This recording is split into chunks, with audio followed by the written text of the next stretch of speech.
Hello everyone, नमस्ते। Welcome back to classes by Babita Gupta, Hawks educational institute. स्वागत है आप सभी का आज के इस क्लास में।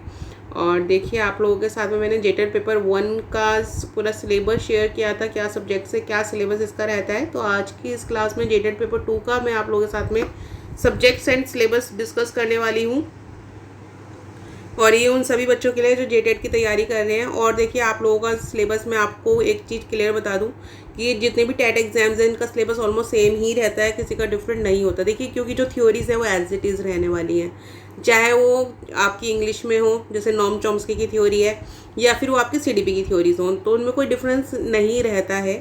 तो इसलिए सिलेबस आप लोगों का ऑलमोस्ट सेम ही होता है सभी जितने भी स्टेट्स हैं, जहाँ से भी आप टेट एग्जाम की तैयारी कर रहे हैं। तो बिल्कुल भी कंफ्यूज होने की ज़रूरत नहीं है, इसलिए मैं आप लोगों के साथ में डिस्कस कर रही हूँ ताकि आपको क्लियर रहे कि जेटेट में भी आप लोगों का देखिए, चाहे सीडीपी है, चाहे लैंग्वेज 1 है या लैंग्वेज 2 है, तो उसमें आपको ये चीज़ें पढ़नी पड़ती है। और ये चीज़ें आपकी अदर जो अगर आप सिलेबस देखेंगे उठा के, तो उसमें भी सेम ही है। तो चलिए इसको हम देख लेते हैं। और ये देखिए, जेटेट पेपर 2 जो आप लोगों का होता है, ये होता है 6 to 8 के लिए, जो बच्चे 6 to 8 के बच्चों को पढ़ाना चाहते हैं, उनके और 6 to 8 की क्लास के टीचर बनना चाहते हैं, तो उनके लिए पेपर 2 होता है। और पेपर 1 होता है प्राइमरी क्लासेस के लिए, 1st to 5th के लिए। और जो बच्चे नए हैं चैनल पे, वो चैनल को लाइक सब्सक्राइब ज़रूर करें, शेयर करें, दूसरों के साथ भी नॉलेज को ज़रूर बांटें। तो देखिए, जब सबसे पहले मैं बात कर लेती हूँ सब्जेक्ट्स की, तो जो इसमें आपके सब्जेक्ट्स रहते हैं, वो फर्स्ट सब्जेक्ट आपका होता है चाइल्ड डेवलपमेंट एंड पैडागोजी, यानी कि सीडीपी। सेकंड आप लोगों का लैंग्वेज 1 रहता है। थर्ड आप लोगों का लैंग्वेज 2 रहता है, जो भी आप चूज़ करते हैं। इसके बाद में जो आपका फोर्थ सब्जेक्ट रहता है, वो आप लोगों का ऑप्शनल होता है। या तो आप मैथ्स या साइंस लेते हैं, या फिर आप लेते हैं सोशल स्टडी, ठीक है ना। तो ये ऑप्शन आप लोगों को मिलते हैं। पेपर 4 में आपको ऑप्शन मिलता है। और लैंग्वेज 1 और लैंग्वेज 2 में भी आप लोगों को ऑप्शन मिलता है कि लैंग्वेज 1 और लैंग्वेज 2 आप क्या चूज़ करना चाहते हैं। तो ये आप पे डिपेंड है कि आप क्या पढ़ना चाहते हैं। और बेसिकली जो आपने देखा होगा, लैंग्वेज 2 जो रहती है मोस्ट ऑफ द टाइम वो इंग्लिश ही रहती है, ठीक है ना। तो इसमें हम सबसे पहले सीडीपी का सिलेबस देख लेते हैं। चाइल्ड डेवलपमेंट एंड पैडागोजी के अंदर आपको क्या क्या चीज़ें पढ़नी होती हैं। तो इसमें आपका स्टार्ट होता है सबसे पहले how children learn and think. Second है इसमें motivation and implication for learning. और ये सारे टॉपिक्स देखिए मैंने कवर करवा रखे हैं आप लोगों को, जो कि आपको सीडीपी की प्लेलिस्ट पर मिल जाएंगे। तो सीडीपी की प्लेलिस्ट पर जाकर आप अपने एग्जाम की तैयारी अच्छे से कर सकते हैं। इसी तरीके से पैडागोजी ऑफ इंग्लिश की भी मैंने प्लेलिस्ट बनाई हुई है, उस पर जाकर आप अपने इंग्लिश की प्रिपरेशन कर सकते हैं। नेक्स्ट है इसके अंदर आपका चाइल्ड डेवलपमेंट, और फिर है आपका लर्निंग डिफ़िकल्टीज़। नेक्स्ट आता है इसमें आपका अंडरस्टैंडिंग डाइवर्स लर्नर्स। देन आपका है पर्सनैलिटी। नेक्स्ट है आपका इंडिविजुअल डिफरेंसेस। इसके बाद है teaching learning process, intelligence, the role of heredity and environment, meaning and purpose of assessment, factors affecting learning, adjustment, action research, theories of learning and its implication। इसके बाद है आपका meaning and concept of learning and it's processes. और इसके बाद है आपका right to education act 2009। तो ये आप लोगों के टॉपिक्स हैं सीडीपी के। इसके बाद में आपका आ जाता है लैंग्वेज 1। तो लैंग्वेज 1 के अंदर आप लोगों का आ जाता है comprehensive and continuous evaluation. Next है आपका टीचिंग लर्निंग मटेरियल। इसके बाद है प्रिंसिपल ऑफ टीचिंग इंग्लिश।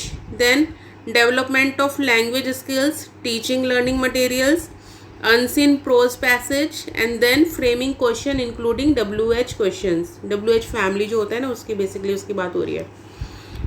तो ये आप लोगों का लैंग्वेज 1 है। और देखिए, लैंग्वेज 1 में यहाँ पे आपको ऑप्शंस भी लिखे हुए हैं, जैसे कि यहाँ पे आपको हिंदी या इंग्लिश में से आपको चूज़ करना होता है। और नेक्स्ट आपको उर्दू या इंग्लिश, तो इसके लिए आपको चूज़ करना होता है कि आप क्या ले रहे हैं। लैंग्वेज 1 बेसिकली लैंग्वेज 1 आप लोगों की वो लैंग्वेज है जिसको आप बचपन से बोल रहे हैं, जिसको हम मातृभाषा भी बोलते हैं। नेक्स्ट आता है हमारा लैंग्वेज 2। तो लैंग्वेज 2 के अंदर देख लेते हैं क्या आता है। लैंग्वेज 2 में हमारे model, auxiliaries, phrasal verbs, idioms, literary terms. और ये देखिए, आप लोगों का इंग्लिश का सिलेबस सेम ही है, सब जगह सेम है, कहीं पे भी डिफरेंस नहीं है। चाहे आप टेट एग्जाम की तैयारी कर लो, आप KVS की तैयारी कर लो, आप DSSB की तैयारी कर लो, आप किसी भी एग्जाम को उठा के देख लें, सिलेबस सब में सेम है। सभी में वही आप लोगों को पार्ट ऑफ स्पीच होते हैं, इडियम्स होते हैं, वर्ब्स होते हैं, फ्रेजल वर्ब्स हैं, लिटरेरी टर्म्स आपको होती हैं, इसमें आपको अनसीन पैसेज दिए गए होते हैं, तो ये सेम ही आप लोगों का रहता है। तो सेम चीज़ यहाँ पे basic knowledge of English sound and their phonetic transcription, unseen prose passage, unseen poem, challenging of teaching English. Next है इसमें आप लोगों का principle of teaching English, communicative approach to English language teaching. इसके बाद आप लोगों का मैथ्स आ जाता है। मैथ्स के अंदर आप लोगों का सबसे पहले जो है वो है नोइंग अवर नंबर्स, देन ज्योमेट्री। इसके बाद है आपका अंडरस्टैंडिंग एलिमेंट्री शेप्स, जिसमें 2D एंड 3D शेप्स आती हैं। नेक्स्ट है आप लोगों का बेसिक ज्योमेट्रिकल आइडियाज़, जिसमें 2D आइडियाज़ है। और नेक्स्ट है आपका सिमेट्री, सिमेट्री के अंदर रिफ्लेक्शन। नेक्स्ट है आपका रेशियो एंड प्रोपोर्शन। इसके बाद है आपका introduction to algebra, algebraic identities and polynomials.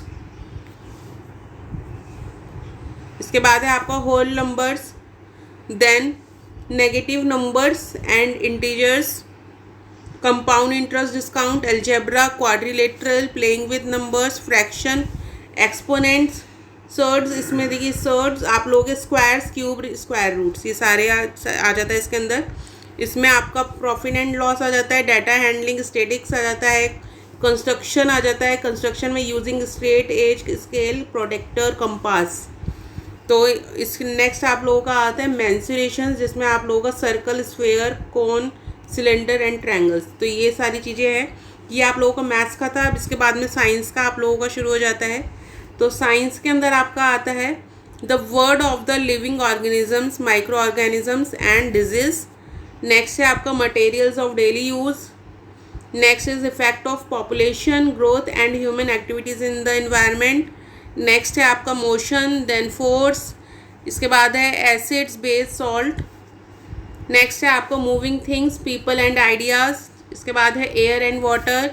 Next है आपका carbon, food, source of food, compound, light, sound, natural resources. Then आपका पॉल्यूशन, एनवायरमेंटल कंसर्न्स, में है आपका regional and national. Then the universe. Food है आपका, फूड के अंदर production and management. Then the structure of an atom. इसके बाद है आपका molecule, metals and non metals and cleaning food.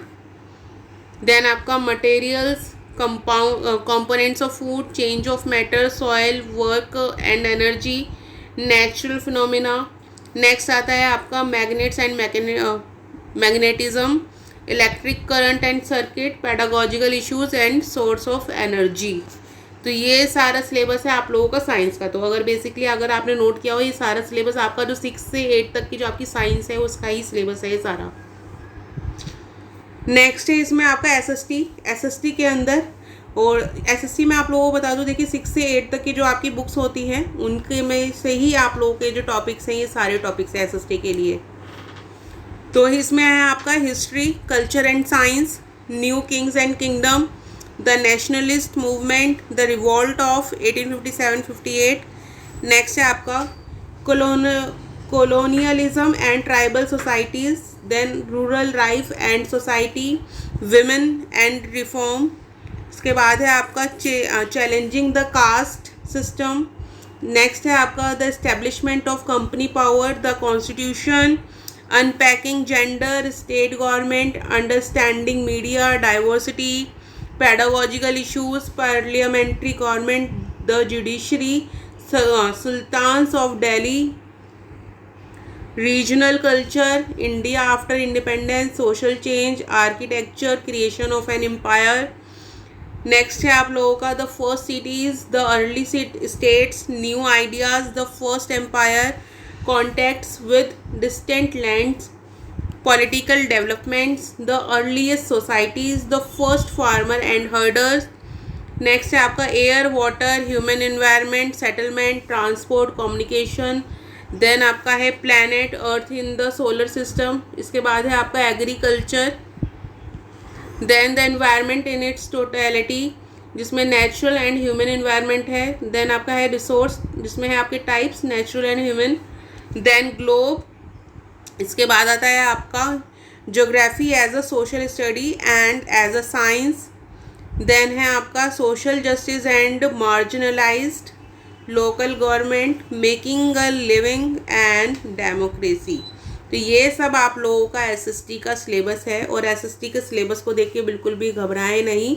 आप लोगों का 6 से 8 तक का ही सिलेबस है इसमें। तो जो अगर आपको ये सारे टॉपिक्स आपको लग रहा है नए हैं, तो ये नए बिल्कुल भी नहीं है। तो आप अपने 6 से 8 तक की जो एनसीईआरटी की बुक्स हैं उनको आप पढ़िए, या फिर अगर आप स्टेट से कर रहे हैं तो एससीईआरटी की बुक्स को पढ़िए, उसी में से है ये सारा। तो आई होप कि आपको सिलेबस क्लियर है, और किसी भी आपको अगर सब्जेक्ट में प्रॉब्लम लगती है, डाउट लगता है, किसी भी तरीके का आपको लगता है कि हम नहीं कर पाएंगे या कुछ भी बात होती है, तो आप मुझे कमेंट बॉक्स में लिखकर बता सकते हैं। मैं आपकी प्रॉब्लम को ज़रूर सॉल्व करूँगी। तो अपना प्यार इसी तरीके से बनाए रखें मेरे साथ में। जो बच्चे नए हैं वो चैनल को लाइक सब्सक्राइब ज़रूर करें, शेयर करें, दूसरों के साथ भी नॉलेज को ज़रूर बांटें। तो आप लोगों के लिए इन्फॉर्मेटिव वीडियोस में लाती रहूँगी, और जो लाइव सेशन में लेती हूँ जिसमें आपको PYQs की प्रैक्टिस कराती हूँ मैं, CDP की, पेडागोजी ऑफ इंग्लिश की, तो उनको आप अटेंड करें और अपने एग्ज़ाम की तैयारी अच्छे से करते रहें, चाहे आप किसी भी स्टेट से क्यों ना कर रहे हो टेट एग्ज़ाम की तैयारी। तो चलिए अभी क्लास ओवर करते हैं, जल्दी मिलते हैं नेक्स्ट क्लास में। अभी के लिए थैंक यू, धन्यवाद।